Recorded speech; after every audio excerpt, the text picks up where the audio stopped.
Good morning students. आज हम लोग क्लास 12 में मैथ के बुक में जो कल हम लोगों ने पढ़ा था तुल्यता संबंध के बारे में, तुल्यता संबंध को आगे कंटिन्यू करेंगे। तो तुल्यता संबंध के बारे में आप जानते हैं कि एक ऐसा संबंध कैपिटल आर तुल्यता संबंध कहलाता है जो स्वतुल्य हो, सममित हो और संक्रामक हो।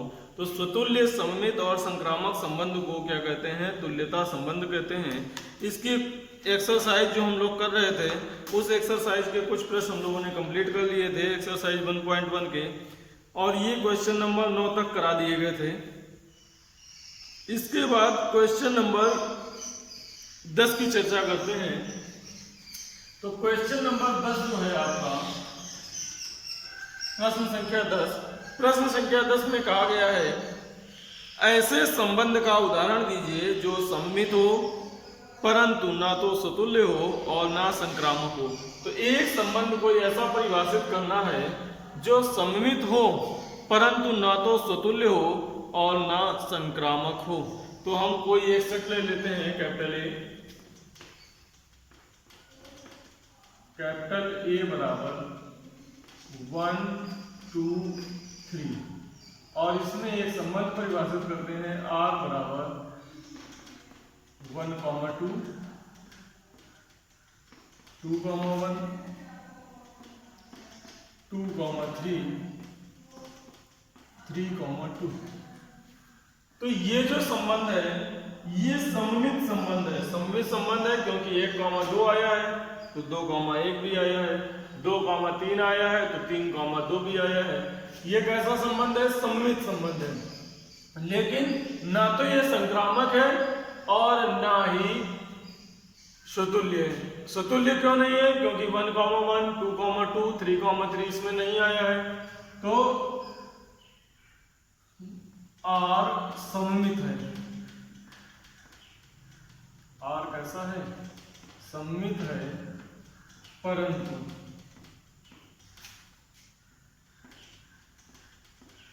स्वतुल्य व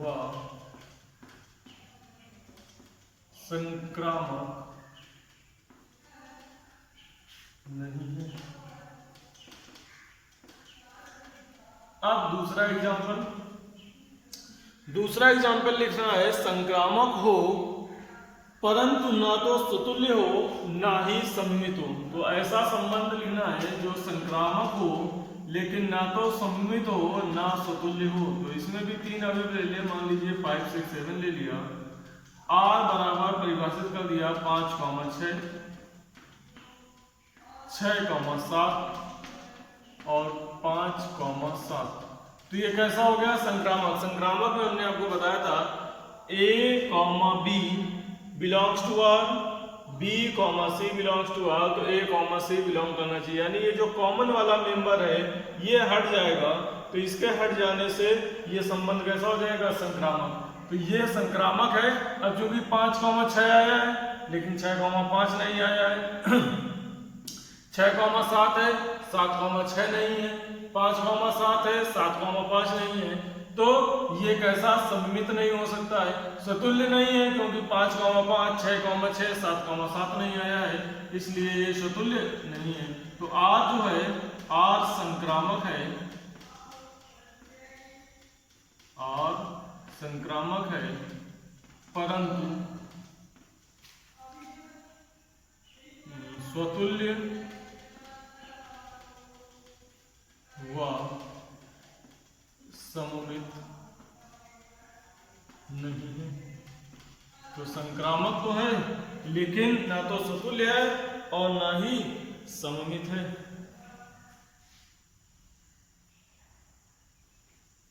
इसके पश्चात आगे की बात करते हैं।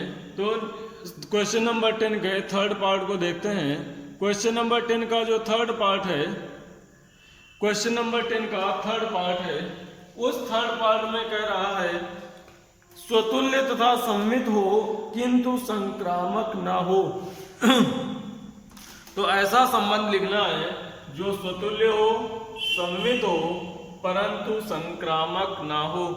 तो स्वतुल्य सममित संबंध बनाना है, अब संक्रामक नहीं होना चाहिए। तो फिर से हम ले लें कोई सेट A बराबर 1 2 3, जब हमने a बराबर 1 2 3 कंसीडर किया तो a बराबर 1 2 3 लेने पर r कैसा चाहिए हमको, स्वतुल्य और सममित। तो स्वतुल्य कब होता है, जब 1, 1 हो, 2, 2 हो, 3, 3 हो। और सममित हो तो सममित कब होगा, 2, 3, 3, 2 ये बिलोंग करेगा, तो ये क्या हो जाएगा, सममित हो जाएगा। इससे इसको हटा दें, ऐसे लिखें 1, 1, 3, 3, 2, 3 ज्यादा बड़ा नहीं बनाएंगे, 3, 2। तो अब इसमें क्या है, 1, 1 आया, 3, 3 आया, तो ये सममित मेंबर हो गए। 2, 3 आया, 3, 2 आ गया, ये स्वतुल्य हो गए और ये सममित हो गए। तो R स्वतुल्य है, सममित है, परंतु संक्रामक नहीं है, क्योंकि 3 और 3 हटेगा तो 2, 2 इसमें बिलोंग नहीं करता है। नेक्स्ट इसका चौथा एग्जाम्पल है। चौथा एग्जाम्पल कह रहा है स्वतुल्य व संक्रामक हो किंतु सममित ना हो। तो स्वतुल्य हो और संक्रामक हो, तो फिर से ए कोई एक शब्द ले लें, ABC। अब R को हमें क्या क्या रखना है, स्वतुल्य और संक्रामक रखना है। तो स्वतुल्य का मतलब A, B, इस तरह के अवयव आए। और संक्रामक हो तो संक्रामक होने का मतलब A, B, C और A, C। तो ये क्या हो जाएगा, स्वतुल्य और संक्रामक। A का A से है, B का B से है, AB लेकिन BA नहीं आया है, BC लेकिन CB नहीं आया है, AC लेकिन CA नहीं आया है, इसलिए ये सममित नहीं होगा, लेकिन स्वतुल्य होगा और संक्रामक होगा। नेक्स्ट नंबर 5 अंतिम में कह रहा है सममित तथा संक्रामक हो किंतु स्वतुल्य न हो। तो सममित हो और संक्रामक हो,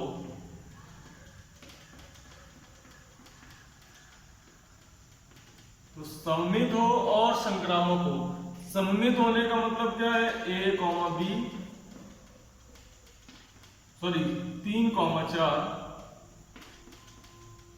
और यहां क्या है 4, 3। तो ये कैसा हो गया, सममित। इसके बाद संक्रामक। तो संक्रामक होने के लिए क्या जाए, मान लीजिए 3, 4 आया, 4, 5 आया और क्या जाए 3, 5। तो ये संक्रामक हो जाएगा और स्वतुल्य हो जाएगा। अगर इसमें देखेंगे 4, 3, 3, 5 तो 4, 5 आ गया, 3, 4, 4, 5 तो 3, 5 आ गया। तो कुल मिला के ये संक्रामक हो जाएगा। और 3, 4 आया है, 4, 3 आ गया है, तो ये क्या हो जाएगा, सममित हो जाएगा। इस तरह से ये सममित भी है और संक्रामक भी है, लेकिन स्वतुल्य नहीं है, क्योंकि 3, 3, 4, 4 इस तरह के अवयव नहीं आए। नेक्स्ट अब हम लोग चलते हैं क्वेश्चन नंबर 11 में। क्वेश्चन नंबर 11 में देखते हैं क्या दिया हुआ है। क्वेश्चन नंबर 11 कह रहा है सिद्ध कीजिए कि किसी समतल में स्थित बिंदुओं के समुच्चय में कैपिटल R बराबर P, Q बिंदु P की मूल बिंदु से दूरी बिंदु Q की मूल बिंदु से दूरी के समान है। यानी कि P की मूल बिंदु से दूरी और Q की मूल बिंदु से दूरी जब बराबर है, तो बराबर होने का मतलब क्या है कि OP बराबर OP लिख सकते हैं। तो क्या हो जाएगा, आपका स्वतुल्य हो जाएगा। यानी कि प्रत्येक बिंदु की स्वयं से दूरी सदैव क्या रहेगी, समान रहेगी।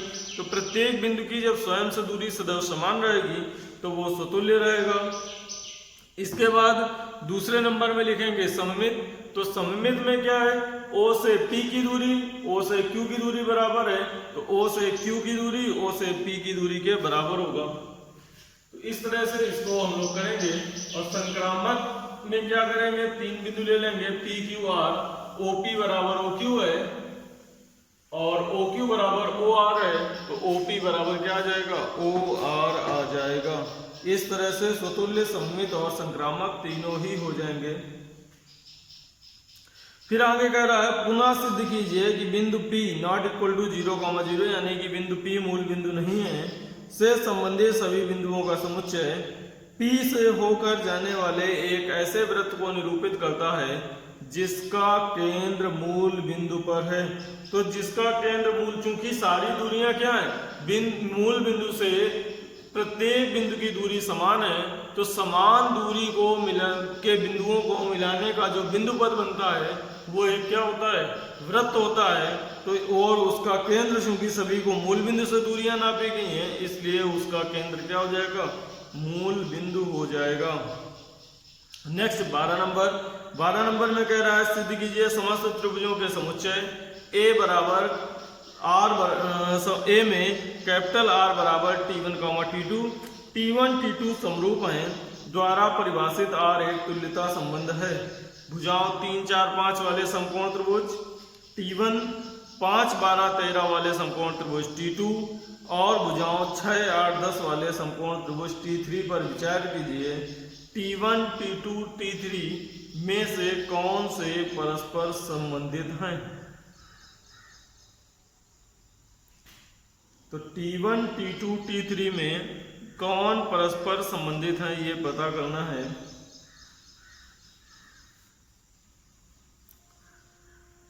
तो चूंकि तुल्यता संबंध है, T1 त्रिभुज T2 के समरूप है, तो T1, T2 के समरूप त्रिभुज कब होता है, दो ऐसे त्रिभुज जिनकी भुजाओं के अनुपात समान होते हैं। तो 3 त्रिभुज दिए गए आपको, तीनों ही समकोण त्रिभुज है, 1, 2, 3। ये त्रिभुज मान लें T1 है, ये त्रिभुज आपका T2 है और ये त्रिभुज क्या है, T3। अब क्या कह रहा है, इनकी भुजाएं दी गई हैं, तो भुजाएं हैं 3, 4, 5, यानी कि ये 5 हो गई, ये 3 हो गई, ये 4 हो गई। 3, 4, 5, 5, 12, 13, 5, 12, 13 और 6, 8, 10।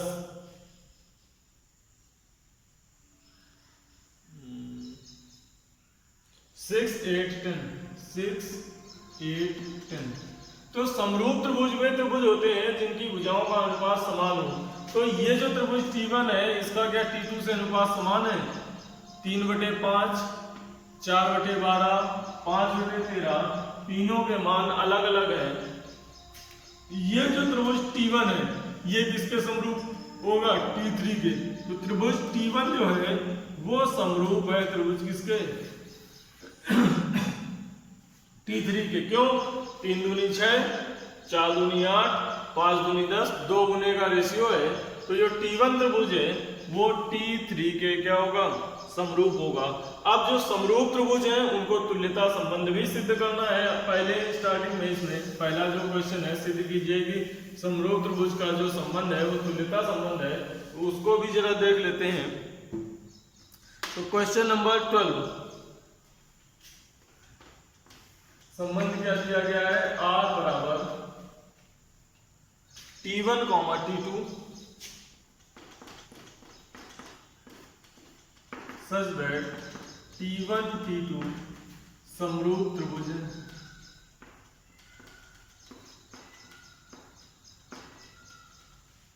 T1, T2 क्या है, समरूप त्रिभुज है। तो सबसे पहले बताना होता है स्वतुल्य।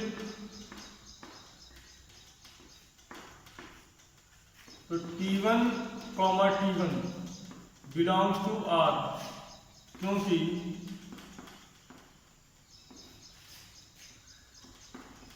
प्रत्येक त्रिभुज स्वयं की समरूप होता है। प्रत्येक त्रिभुज स्वयं के क्या होता है, समरूप होता है। तो T1, T1 बिलोंग करेगा R का, तो ये क्या हो जाएगा, स्वतुल्य। जो R है वो स्वतुल्य है। दूसरा क्या दिखाते हैं, सममित। तो सममित दिखाने में T1 T2 belongs to R, इसका मतलब है T1 समरूप है T2, या ये लिख सकते हैं कि T2 समरूप है T1, इससे लिख सकते हैं कि T2, T1 belongs to R। तो T1 T2 R को बिलोंग कर रहा है, T2 T1 भी R को बिलोंग कर रहा है, तो R कैसा हो जाएगा? R सममित है। तो ये R क्या हो गया? सममित हो गया। जब R सममित हो गया तो इसके बाद बचता है संक्रामक संबंध। तो संक्रामक की अगर हम बात करें तो संक्रामक में क्या दिखाएंगे?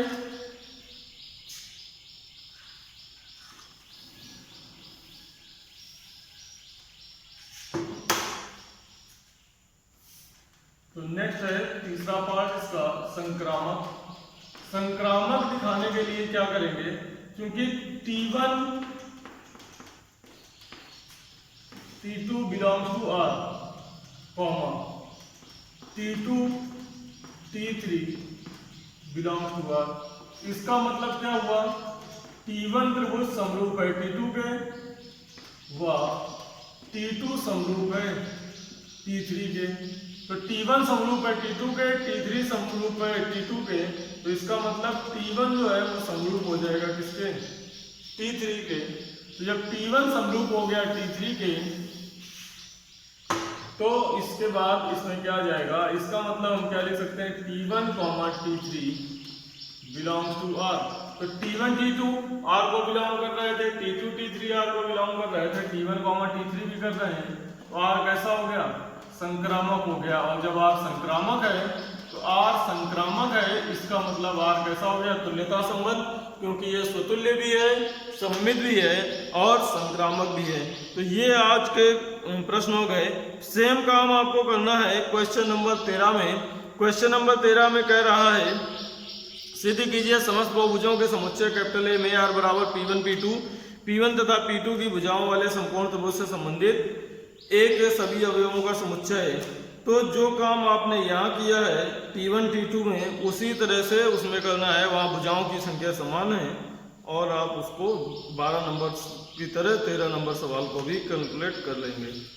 तो ये थी आज की क्लास, और आगे की क्लास को हम लोग नेक्स्ट डे डिस्कस करेंगे।